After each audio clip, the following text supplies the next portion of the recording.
नमस्कार। आज हम जानेंगे 21वें श्लोक का अर्थ।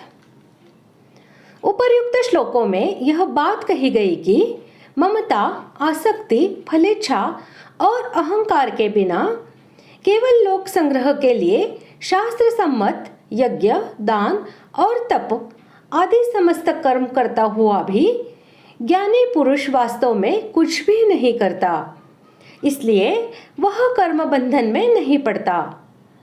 इस पर यह प्रश्न उठता है कि ज्ञानी को आदर्श मानकर उपर्युक्त प्रकार से कर्म करने वाले साधक तो नित्य नैमित्तिक आदि कर्मों का त्याग नहीं करते, निष्काम भाव से सब प्रकार के शास्त्र विहित कर्तव्य कर्मों का अनुष्ठान करते रहते हैं।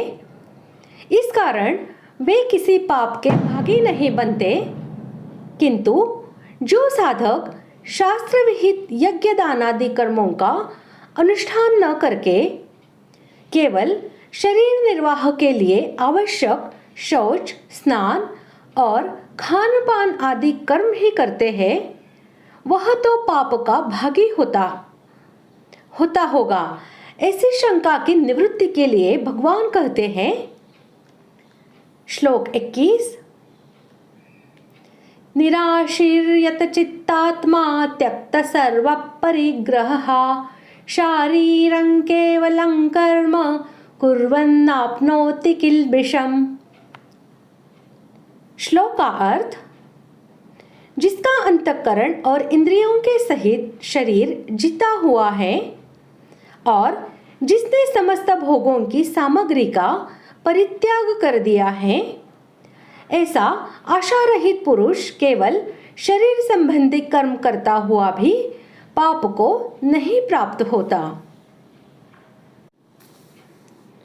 जिस मनुष्य को किसी भी सांसारिक वस्तु की कुछ भी आवश्यकता नहीं है, जो किसी भी कर्म से या मनुष्य से किसी प्रकार के भोग प्राप्ति की किंचित मात्र भी आशा या इच्छा नहीं रखता, जिसने सब प्रकार की इच्छा, कामना, वासना आदि का सर्वथा त्याग कर दिया है, उसे निराशी कहते हैं।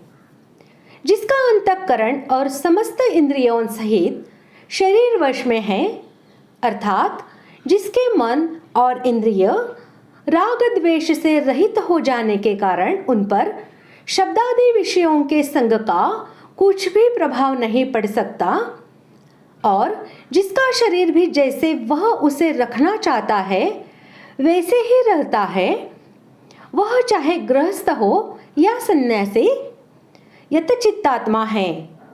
और जिसकी किसी भी वस्तु में ममता नहीं है तथा जिसने समस्त भोग सामग्रियों के संग्रह का भली भांति त्याग कर दिया है, वह सन्यासी तो सर्वथा त्यक्त सर्व परिग्रह है।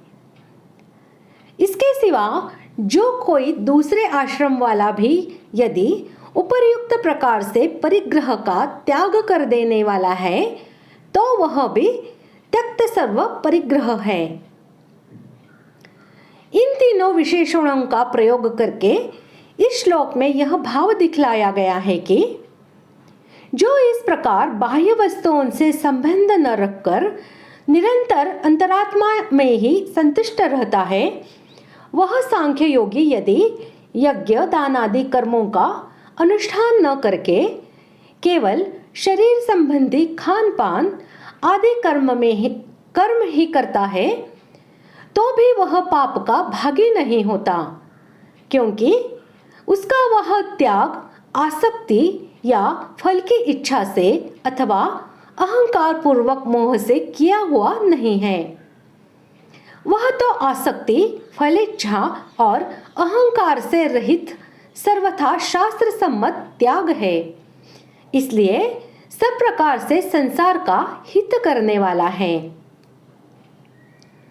शारीरम और केवलम विशेषणों के सहित कर्म पद यहाँ शौच, स्नान, खान पान और शयन आदि केवल शरीर निर्वाह से संबंध रखने वाली क्रियाओं का वाचक है तथा किल्बिषम पद यहाँ यज्ञ दानादि विहित कर्मों के त्याग से होने वाले प्रत्यवाय पाप का तथा शरीर निर्वाह के लिए की जाने वाली क्रियाओं में होने वाले अनिवार्य हिंसा आदि पापों का वाचक है।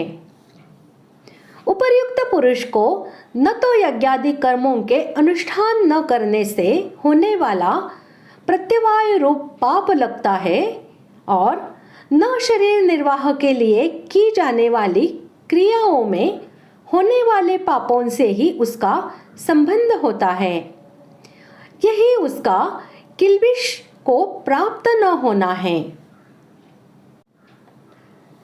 जो कर्म करने अथवा न करने से अपना किंचन मात्र भी संबंध रखता है वह पाप को अर्थात जन्म मरण रूप बंधन को प्राप्त होता है। परंतु आशा रहित कर्मयोगी कर्म करने अथवा न करने से अपना कुछ भी संबंध नहीं रखता, इसलिए वह पाप को प्राप्त नहीं होता, अर्थात उसके सब कर्म अकर्म हो जाते हैं। निवृत्ति परायण होने पर भी कर्मयोगी कभी आलस्य प्रमाद नहीं करता।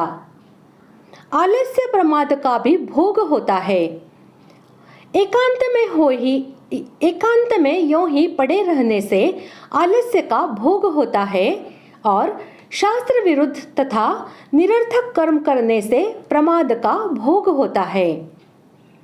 इस प्रकार निवृत्ति में आलस्य के सुख का और प्रवृत्ति में प्रमाद के सुख का भोग हो सकता है।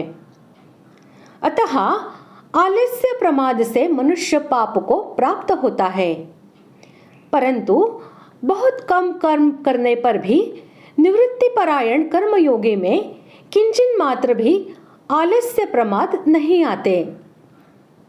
वह यतचित्तात्मा है, अर्थात उसके शरीर, इंद्रियां और अंतःकरण संयत है, इसलिए उसमें आलस्य प्रमाद आ ही नहीं सकते।